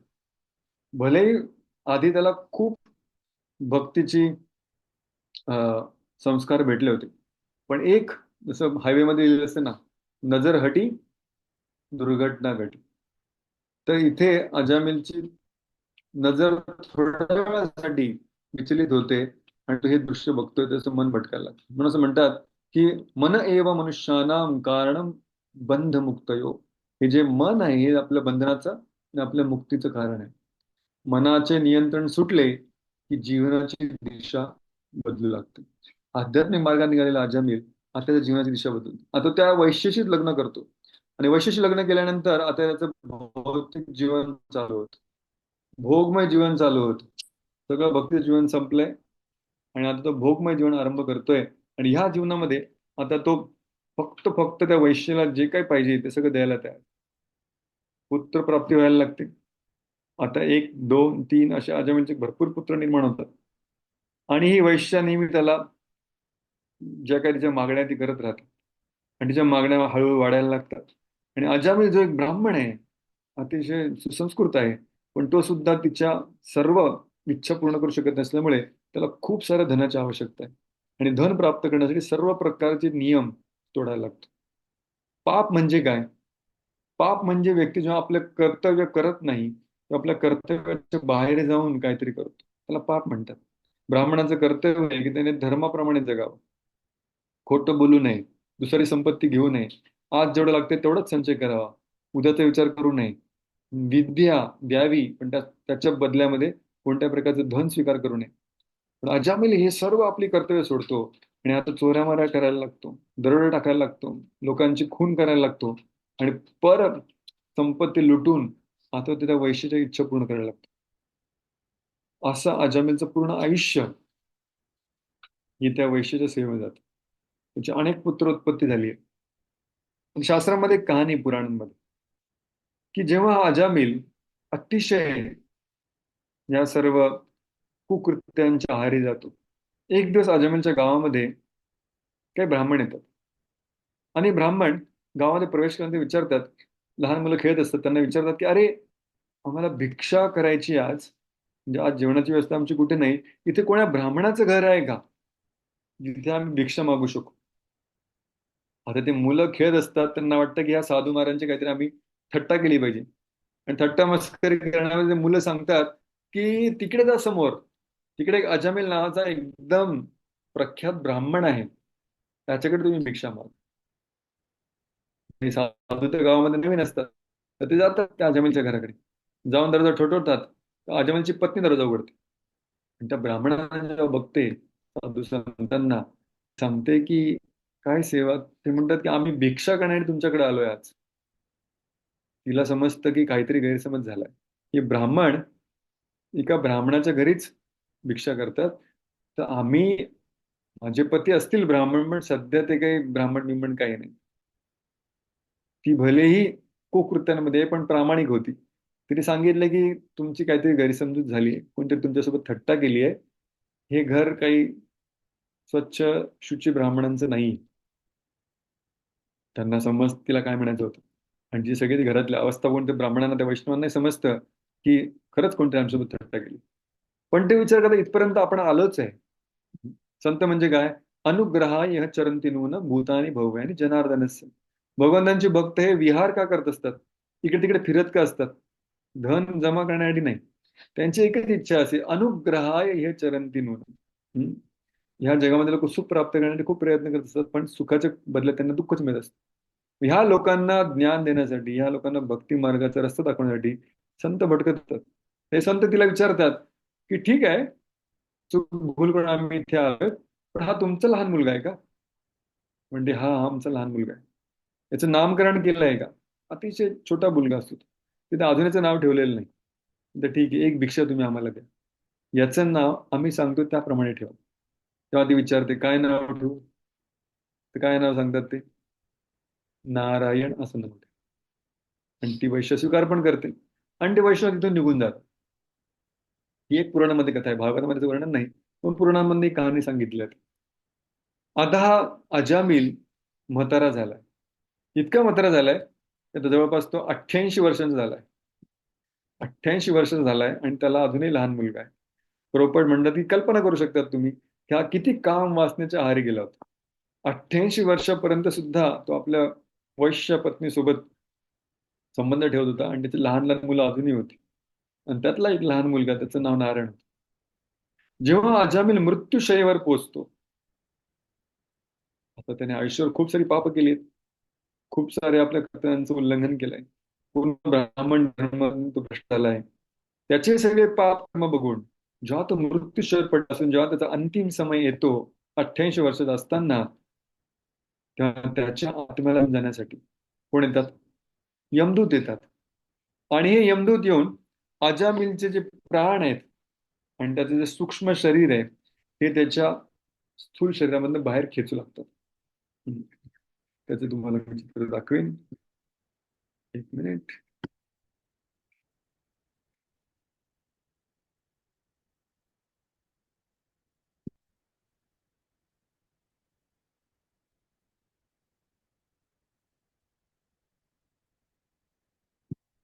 ओके. तर हे यमदूत जेव्हा समोर येतात, आता यमदूताचं वर्णन भागवतामध्ये दिलं आहे की यमदूत दिसणारी अतिशय भयंकर, अतिशय अकराळ विक्राळ, त्यांचे मोठमोठे सुळे असतात. त्यांची खूप बलशाली शरीर आहे, त्यांच्या पूर्ण शरीरावर खूप सारे केस आहेत, त्यांच्या हातामध्ये मोठमोठे दोरखंड आणि साखळ्या आहेत, आणि हे अजामिलला आता घेऊन जाण्यासाठी आले. आता असं म्हणतात की जेव्हा मृत्यू येतो, तेव्हा व्यक्तीला जवळपास 40,000 विंचू एकत्र चावतात एवढा त्रास होतो. अरे 40,000 विंचू एकत्र चावणे म्हणजे खरंच विंचू चावतात का? विंचू चावत नाही. तर व्यक्ती जेव्हा आपल्या शरीरापासून वेगळा होतो, ज्या शरीरास त्यांनी एवढं प्रेम केलंय, ज्या शरीरास त्यांनी आपली ओळख लावली आहे, त्या शरीरापासून तो आता वेगळा व्हायला लागलाय. तर ते जे त्रास आहे, जसं आपली गाडी चोरली गेली तर त्रास होतो. हं? आपली कोणती गोष्ट जी आपल्याला प्रिय ती हरवली की आपल्याला त्रास होतो. पण सर्वात प्रिय गोष्ट कोणती आपल्याला? आपलं शरीर. जेव्हा हे शरीर आपल्याकडनं हिरावलं जातं, तो अतिशय वेदना होतात, या असहनीय वेदना. आणि जेव्हा हे यमदूत आपल्या अकाळविकार रूपामध्ये 3 यमदूत प्रकट होतात, आणि ते या अजामिळाला दोरखंडांनी बांधून त्याचं सूक्ष्म शरीर आत्म्यासकट खेचू लागतात, भयंकर त्याला वेदना होतात. आता या सगळ्या वेदनांमुळे अजामिळ खूप घाबरतो, अतिशय भयभीत होतो, व्याकुळ होतो, आणि त्याला समजतं की आता मी पूर्णपणे हरतोय, आणि मदतीसाठी कोण मला मदत करेल? म्हणून ज्यासोबत त्याचा लढा आहे, ज्याच्यावर त्याचं प्रेम आहे, ते आपल्या लहान मुलगा जो बाजूला खेळतो त्याला तो हाक मारतोय, आणि हाक काय मारतोय? नारायण नारायण नारायण. आणि त्याची ती हाक लहान मुलासाठी आहे, पण ती हाक तो का मारतोय? अतिशय व्याकुळ अवस्थेमध्ये आहेत. प्रभुपाद सांगतात की आपलं आयुष्य हे यशस्वी होतं की अयशस्वी होतं, हे कसं समजतं? हे समजायचं म्हणजे जेव्हा आपली शेवटची वेळ येईल तेव्हाच समजतं. तर पूर्ण आयुष्य म्हणजे आपली तयारीची वेळ आहे, आणि मृत्यू ही आपली परीक्षा आहे. तर सुरुवातीला अजामिळाला खूप चांगले संस्कार मिळाले होते, तो भक्ती करत होता. नंतर अजामिळच्या जीवनामध्ये कुसंगती निर्माण झाली, आणि त्या कुसंगतीमुळे हृदयामध्ये खूप साऱ्या इच्छा निर्माण झाल्या. नंतर अजामिलच्या जीवनामध्ये त्याचं भौतिक जीवन आरंभ झालं, आणि पूर्णपणे तो आपल्या कर्तव्यांपासून परावृत्त झाला. जेव्हा तो आपलं भौतिक जीवन जगत होता, भोगमय जीवन जगत होता, त्याला कोणत्याही प्रकारचा पश्चाताप नव्हता. त्याला कोणत्याही प्रकारची नाराजी नव्हती. तो अतिशय निर्भीडपणे आपलं जीवन जगत होता, जेणेकरून हे असंच चालणार आहे, याच्यामध्ये काहीही तकलीफ नाही, हेच बरोबर आहे, या पूर्ण बुद्धीने तो ते सगळं आयुष्य जगत होता. म्हणजे आता त्याची पूर्ण परिवर्तन झालं होतं. पहिले तो भक्त होता, परिवर्तन झालं आणि तो एक साधारण भोगवादी मनुष्य बनला. जर मी तुम्हाला विचारलं की त्याचं हे परिवर्तन, आता हे नकारात्मक परिवर्तन आहे, तिथून आपल्याला सकारात्मक परिवर्तनाकडे जायचं आहे, पण हे नकारात्मक परिवर्तनाचं मुख्य कारण काय? चॅट बॉक्समध्ये लिहा. अजामिल जो एक शुद्ध चरित्राला व्यक्ती होता, त्याचं हे जे कुपरिवर्तन आहे, जे काही खूप पॉझिटिव्ह नाही, निगेटिव्ह आहे, या परिवर्तनामध्ये मुख्य कारण काय आहे? मुख्य कारण आहे कुसंगती. त्या कुसंगतीमुळे त्याला हे जीवनामध्ये परिवर्तन निर्माण झालं. आता हे सगळं आपल्यासोबत सुद्धा होऊ शकतं. आणि मग त्याचं भोगवादी जीवन आरंभ होतं. भोगवादी जीवन जगत असताना त्याला कुठेही समजत नाही की माझं कुसंगती झाली, माझं कुपरिवर्तन झालंय, आता मी एक चुकीचं काम करतोय, काहीच त्याला समजलं नाही. पण हे सगळं त्याला समजलं केव्हा? जेव्हा यमदूत येऊन समोर उभे जाईल. आता ह्या माणसांना, यमदूतांना चित्रामध्ये बघताना बरं वाटतं आपल्याला, काहीतरी इंटरेस्टिंग लोक दिसतात. पण आमचे एक प्रभूजी आहेत, मला वाटतं माधवानंद प्रभूच, ते जेव्हा पहिल्यांदा, अगदी पहिल्यांदा जेव्हा त्यांनी इस्कॉनची गीता बघितली, कोणत्या तरी स्टेशनवर भक्तजन गीता विकत होते, आणि त्या गीतेमध्ये त्यांनी पलटून बघितलं काय काय बघायच्या मध्ये चित्र पण होती. म्हणजे चित्रांमध्ये एक चित्र यमदूतांचं सुद्धा होतं. यमदूतून शेवटी कसे व्यक्तीला घेऊन जातात, कसे नरकामध्ये त्याला वेगवेगळ्या प्रकार शिक्षा देतात. आणि ते म्हणाले की हे लोक कोण आहेत? हे भयंकर अकाळी दिसणारे हे कोण आहेत? आणि बरोबर शिष्याने इतकी छान ग्राफिक, अगदी तंतोतंत चित्र काढली होती. तर ते म्हणाले की हे हे यमदूत आहेत. पण तुम्ही असे का विचारता हे कोण आहेत? तर मी यांना बघितलंय. यांना बघितलंय म्हणजे काय? म्हणजे श्रीनाथजी प्रभू. त्याने मला मी बघितले म्हणजे काय? त्याने हा, माझ्या वडील जेव्हा हॉस्पिटलमध्ये ऍडमिट होते, तेव्हा मी हॉस्पिटलमध्ये या तिघांना फिरताना बघितले. आता हे व्यक्ती काही भक्त नव्हते, गीता वाचली नव्हती, आध्यात्मिक होते, पण यमदूतांबद्दल कधी डिस्क्रिप्शन सुद्धा ऐकलं नव्हतं. जेव्हा त्यांनी बघितलं की या पुस्तकामध्ये दाखवलेली चित्र ही मी वास्तविकमध्ये बघितले आहे, त्यांचा गीतेवर विश्वास वाढला. तर हे यमदूत इकडे तिकडे फिरताना जरी दिसले तरी आपण घाबरू. विचार करा, जर हे यमदूत अकरा वेगळा दिसणारे आपल्याला पकडायला आले जेव्हा समजेल, तर काय काय आपली परिस्थिती असेल? एखादा हॉरर मूवी बघितला तरी आपल्याला भीती वाटते की नाही, किंवा एखादी काल्पनिक चित्र जरी बघितलं तरी आपल्याला भीती वाटते.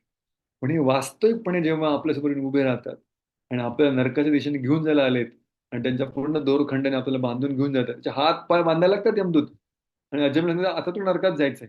आणि अजामिल आता आपल्याच नजरेसमोर सगळा चित्रपट दिसतोय की मी कोणती कोणती पापं केली आहेत. आणि ही सगळी पापं जेव्हा तो आठवतो त्याला समजतं की संपलंय सगळं, जे काय मी केलं ना ते सगळं चुकीचं होतं, आणि त्याचं मला फळ आता भेटतंय. तर कधी कधी परिवर्तनासाठी पहिला पॉइंट, पहिली गोष्ट जी गरजेची असते कधी कधी, एक भयंकर परिस्थिती, एक अशी घटना जी आपली सगळी आतापर्यंत जे आपले मनोविग्रह होते, जे काही आपले ग्रह होते मनाचे, ते सगळे तोडून टाकेल अशी एक घटना. अजामिलसाठी ती त्याची मृत्यूची हाक होती.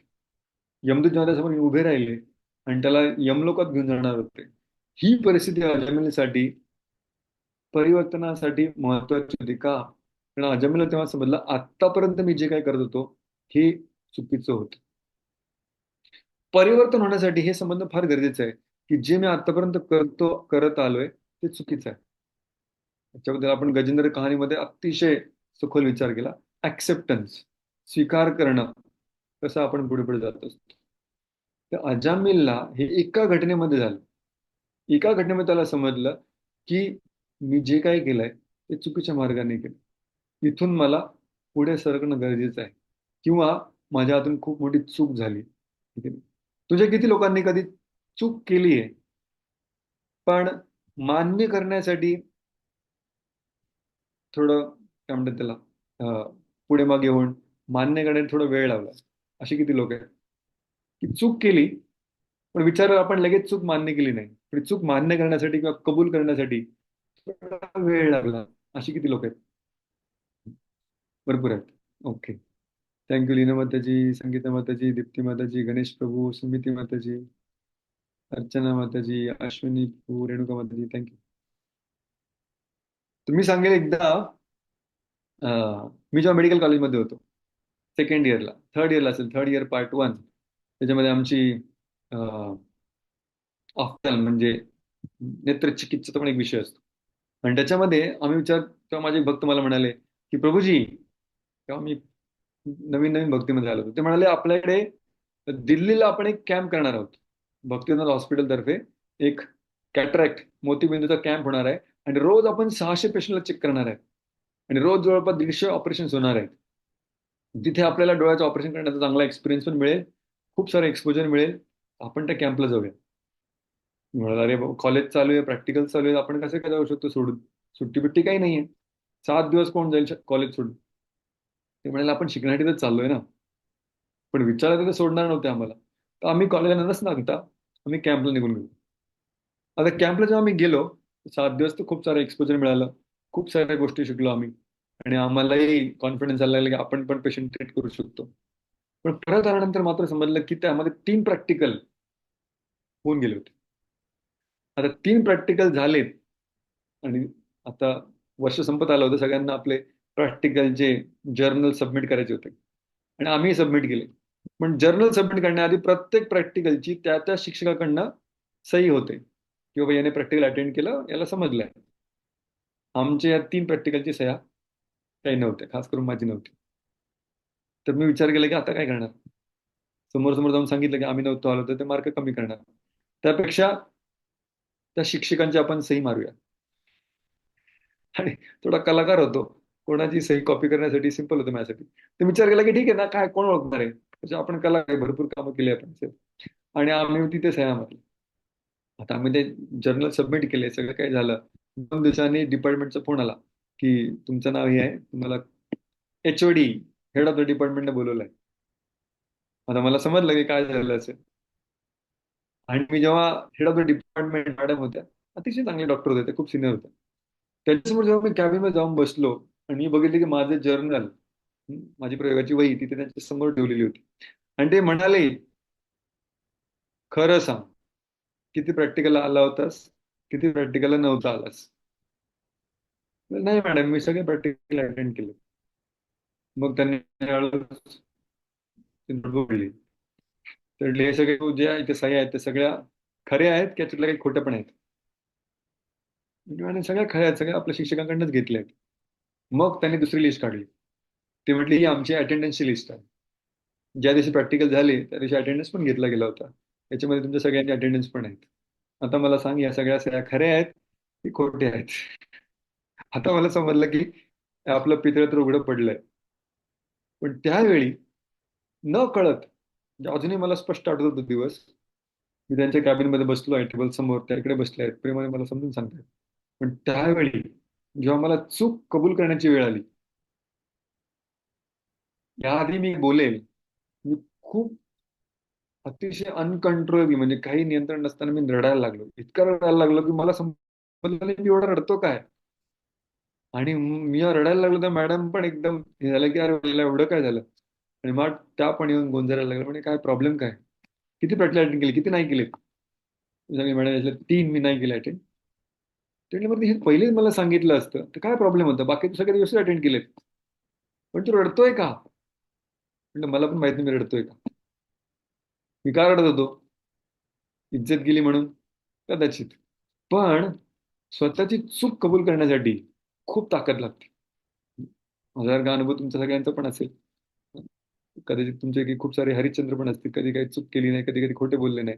पण माझा तो अनुभव आहे की चूक कबूल करण्यासाठी खूप मोठी ताकद लागते. ताकद का लागते? कारण आपला अहंकार तिथे चूर चूर होत असतो.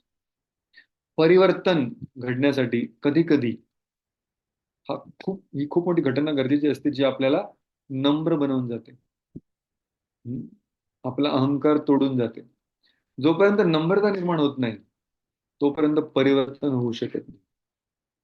आपण संपूर्ण जगाला फसवू की माझी चूक नाहीये, माझी चूक नव्हती, मी कधी खोटं बोललोच नाही, मी काही चुकीचं केलंच नाही. आपण सगळ्या जगाला फसवू शकतो.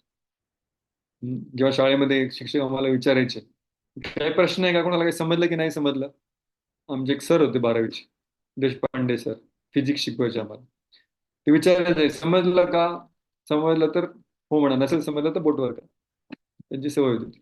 आणि ते म्हणायचे, बोटवर का करत नाही तुम्ही? एक तर तुम्हाला सगळं समजलंय, हे काहीच समजलं नाही. आणि ते खूप छान सांगायचे की जो हात वर करतो की सर मला हे समजलं नाहीये, त्याला फार हिंमत लागते. का हिंमत लागते? कारण हात वर केल्याने, बोट वर केल्याने आपलं अज्ञान दिसतं लोकांना. अरे याला समजलं नाही, हसू होतं, सर्वांसमोर अपमान होतो.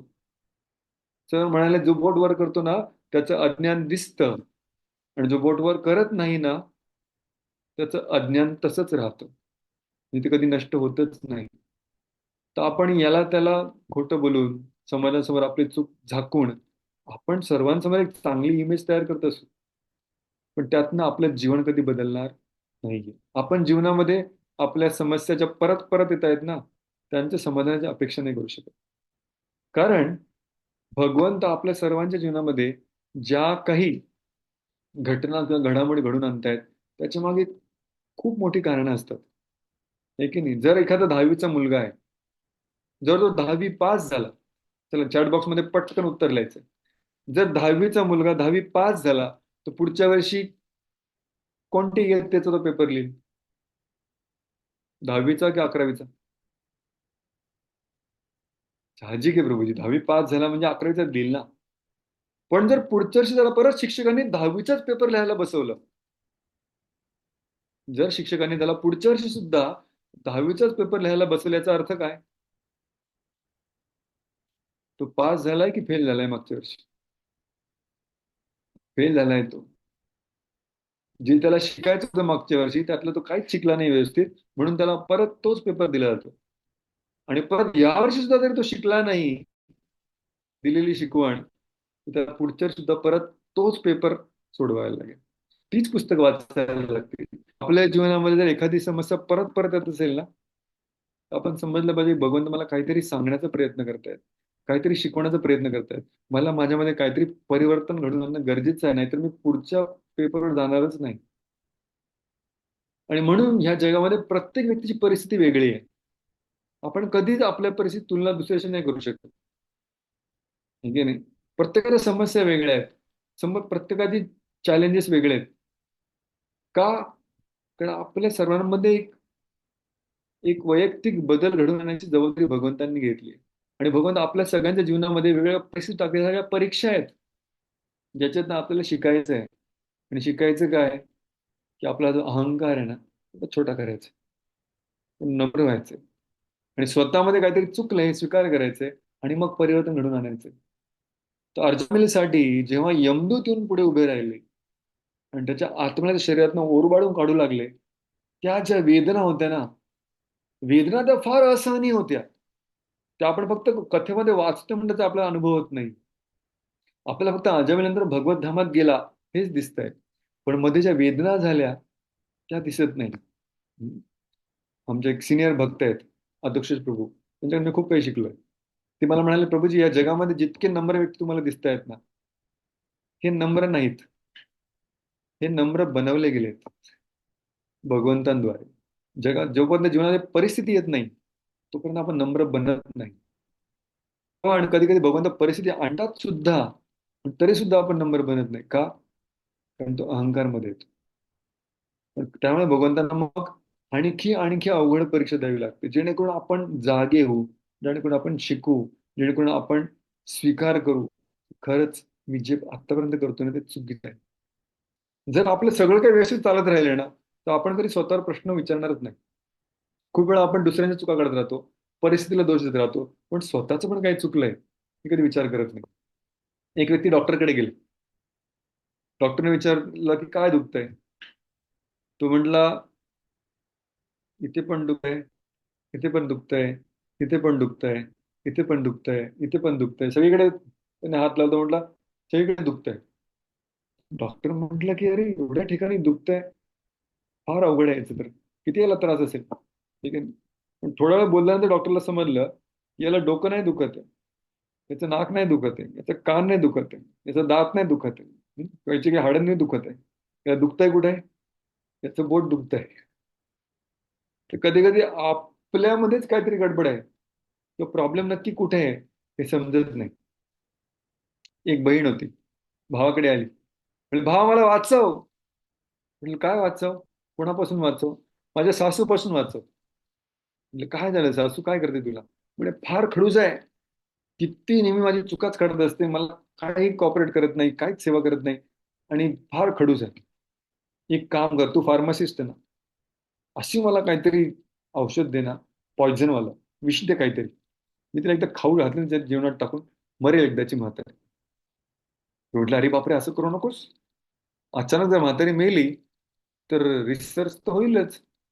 चाच पडताळणी जेव्हा होईल, तूच परत सापडशील त्याच्यामध्ये. आणि मग काय करू मी तिचं? मरेल एकदाची म्हातारी तर होईल. म्हटलं एक काम कर, मी तुला विष देतो, पण एक बाटलीभर 6 महिन्याचं औषध देतो. रोज एक गोळी तिच्या पोटात गेली पाहिजे, पण ती नित्य नियमाने गेली पाहिजे. 6 महिन्यामध्ये म्हातारी जाणार ही गॅरंटी. बहीण इतकी खुश झाली, इतकी खुश झाली, म्हणाली की लवकर दे मला ती बाटली. म्हटलं की देतो देतो, एवढी काय घाई आहे, पण एक लक्षात ठेव हं, रोज एक गोळी दिली पाहिजे. त्याची चिंता तू करू नकोस. रोज एक गोळी मी देणार. अरे कशी देणार पण तू? अरे रोज मीच जेवण बनवणार आतापासून, मीच तिला वाढणार आणि वाढता वाढता गोळी टाकणार. बस सिंपल आहे, अतिशय सोपं आहे. बहीण घरी गेली बाटली घेऊन. गेल्या गेल्या तिने विचारलं सासूबाईंना, सासूबाई आज काय खाणार तुम्ही? सासूबाईला प्रश्न पडला की आज गंगा उलटी वाहते, आज ही मला विचारते काय खाणार. सासूबाईने सांगितलं जे तिला आवडत होतं, तिने बनवले, आणि वाढता वाढता आपलं काम पण केलं. एक गोळी त्यात टाकली. आता रोज सकाळ दुपार संध्याकाळ सुनबाई विचारायला लागल्या, बाबा सासूबाई आज काय खाणार, आता दुपारी काय खाणार, रात्री जेवणात काय खाणार, आणि सेवा करू लागली. 6 महिन्यामध्ये म्हातारी आजारी पडली, हॉस्पिटलमध्ये ऍडमिट झाली. तर आयसीयू मध्ये गेले, डॉक्टर सांगितलं की अवघड आहे केस, काही पण होऊ शकतं. बहीण रडायला लागली, परत भावाकडे आली, म्हणाली भाव वाचव वाचव वाचव. भाऊ म्हणाला आता कोणाला वाचव? ती म्हणाली की माझ्या सासूला वाचव. सासूला वाचव, तिला काय झालं? म्हणजे 6 महिने झाले, म्हातारी गेली हॉस्पिटलमध्ये, डॉक्टरने सांगितलं की जगणार नाही. भाऊ म्हटलं आता मी काय करू शकतो? मी तुला औषध दिलं, तू तिला खाऊ घातलं, म्हटलं पूर्ण 6 महिने पक्का दिलाय. मग तर म्हातारी गचकणार, कॉंग्रॅच्युलेशन, अभिनंदन आहे तुझं. म्हणजे अभिनंदन नाही, काय पण करून ती वाचली पाहिजे. म्हटली ती कशी वाचेल, ती नाही वाचू शकली. म्हणजे का वाचली पाहिजे पण? ती म्हणाली की अरे आता माझा तिच्याशी फार चांगला संबंध आहे. ऍक्च्युली ना माझंच चुकलं होतं, मी मीच तिच्याशी चांगली वागत नव्हतो. मी तिला खूप आता प्रेम देते, विचारते, तिचा पण स्वभाव बदललाय. आता आमचं आई आणि मुलीसारखं नातं आहे. तेव्हा तू काहीतरी कर, हे याचा काहीतरी अँटिट्यूड असेल ना या विषयाचा, काहीतरी औषध असेल याच्यावर. म्हटलं सॉरी, या विषयावर औषध नाही, मला माफ कर. तरी जाणं म्हणजे जाणं. आता बहीण ओक्साबोक्शी रडायला लागली. म्हटलं काय केलं मी हे? आईसारखी माझी सासू मरते आणि माझ्यामुळे ते, म्हणून ती पश्चाताप करू लागली. तेव्हा तो भाऊ म्हणाला चिंता करू नकोस, म्हातारी काय मरणारे मिळणार नाही, तिच्या पोटात काही विष विष गेलेलंच नाहीये. म्हणजे विष गेलं नाही म्हणजे काय? गोळी मी खाऊ घातली, तुला कसं माहिती विष गेलं नाही? भाऊ म्हणाला की त्याच्यामध्ये विष नव्हतंच, विटॅमिन बी कॉम्प्लेक्स होतं ते, फक्त त्या विटॅमिन त्याच्यामध्ये विष विष नव्हतं. बहीण मात्र आता चिडली. ती म्हणाले थट्टा मस्करी करीत तू माझ्यासोबत, खोटं बोललास तू मला की याच्यामध्ये विष आहे आणि मी ती खाऊ घालत राहिली. भाऊ म्हटलं थट्टा नको करू तर काय करू? मला माहिती होतं चूक तुझीच आहे, पण तुला सांगितलं असतं ना, तू ऐकलं नसतं माझं. पण तुला आज ते 6 महिन्यानंतर समजलं. कथाकाराची काल्पनिक वाटत असेल, आणि सर्व आपल्या सर्वांची कहाणी. खूप वेळा आपण आपल्या परिस्थितीसाठी इकडे तिकडे बोट लावून दुसऱ्यांची चूक आहे, याची चूक आहे, त्याची चूक आहे असं आपण सांगत असतो, पण खूप वेळा चूक आपलीच असते. स्वीकार करायला खूप हिंमत लागते. कळतंय पण वळत नाही. पण हे घडवून आणण्यासाठी कधी कधी जेव्हा आपण खूप जास्त कठोर असतो आपल्या निर्णयावर, तर भगवंतांना काहीतरी असं घडवून आणावं लागतं की सगळं जग हादरून जातं. आपले पायाखालची जमीन चालली आहे. ज्याच्याशी आपण सर्वात जास्त आसक्त होतो ते आपल्याकडनं खेचतात. अजामिल हा भोगवादी व्यक्ती होता. फक्त मैथून वेश्येसोबत भोग करणं हे त्याच्या जीवनाचा उद्देश होता. आणि त्यासाठी त्याचं हे शरीर त्याला सर्वात जास्त मदत करत होतं. जेव्हा हे शरीरच हिरावून घेतलं जाऊ लागलं, तेव्हा अजामिलला समजलं की आता सगळं काही संपलं. आता मला कोण वाचवणार? आता माझी पत्नी, मुलं ही मला वाचवतील का? आणि म्हणून त्या लहान मुलाला बघून तो रडू लागला, नारायण, नारायण, नारायण, वाचव मला, वाचव मला, वाचव मला. आणि हे त्याचे उद्गार ऐकून मात्र कोण प्रकट झाले? विष्णू प्रकट झाले. ते का प्रकट झाले? त्यांनी येऊन काय केलं? अजमेला वाचवलं की नाही वाचवलं? त्यांनी त्यांच्यामुळे अजमेचं परिवर्तन झालं की नाही झालं? अजय भगवत धर्मात गेला की नाही गेला? किंवा आणखी काही करावं लागलं का? फक्त एक घटना त्याच्या परिवर्तनासाठी पर्याप्त होती का आणखी काही करावं लागलं ज्याने परिवर्तन घडलं? हे सगळं आपण बघू. पण जशी जशी कथा पुढे जाईल तसं तसं बघूया. आज आपण इथेच थांबूया. आपण फक्त अजामिलचं सुरुवातीचं जीवन, आध्यात्मिक संस्कार बघितले, आलेलं त्याच्या जीवनातलं प्रलोभन बघितलं, आणि ते सगळं त्याचं जे प्रलोभनानंतरचं जीवन होतं, ते जीवन मात्र आता थांबलं गेलंय. आणि तिथे अजामिलला समजायला लागलंय काहीतरी कुठेतरी चुकलंय. ही स्वीकार करणं ही पहिली पायरी. त्याच्यामुळे कधी कधी मोठी घटना ही आपल्या परिवर्तनासाठी पहिलं कारण. अशी खूप सारी कारणं आहेत जी एक मागे मागे होणार आहेत. ते आपण उद्याच्या सत्रामध्ये बघूया. खूप खूप धन्यवाद. हरे कृष्णा कृष्णा कृष्ण हरे हरे, हरे राम राम राम हरे हरे.